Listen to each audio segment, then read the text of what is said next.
Good morning everyone. তো আজ হলো আমার জন্মদিন। তো জন্মদিন উপলক্ষে ধামাকাদার লং ব্লগ আসতে চলেছে। তো যাই হোক, আগে মিনি ব্লগটা তোমরা দেখে নাও। সকাল থেকে উঠেই দেখি এরকম ওয়েদার। তো যাই হোক, 10টার সময় রেডি হয়ে গেছি। আজকে যাচ্ছি মামার বাড়িতে।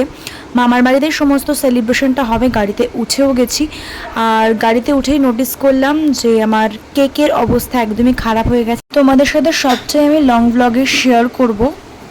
আর আরও একটা গুড নিউজ দিই, আজকে ছিল আমার কলেজের ফার্স্ট মেরিট লিস্ট পাবলিশিংয়ের ডেট।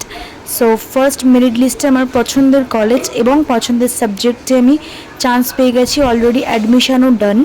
তো তোমাদের আশীর্বাদ থাকলে আরও দূর এগিয়ে যেতে পারবো। তারপর মেজো মাসি এত কিছু আমার জন্য রান্না করেছিল, একে একে সবাই আশীর্বাদ করলো এবং এইভাবে আজকের দিনটা কাটলো। বিকেলে কী করেছি, কীভাবে কেক কাটিং সেলিব্রেশন হয়েছে অবশ্যই আসছে নেক্সট ব্লগে। এবং লং ব্লগটা দেখতে হলে অবশ্যই সাবস্ক্রাইব করে দিও, আর ফেসবুক থেকে হলে ফলো করে দিও।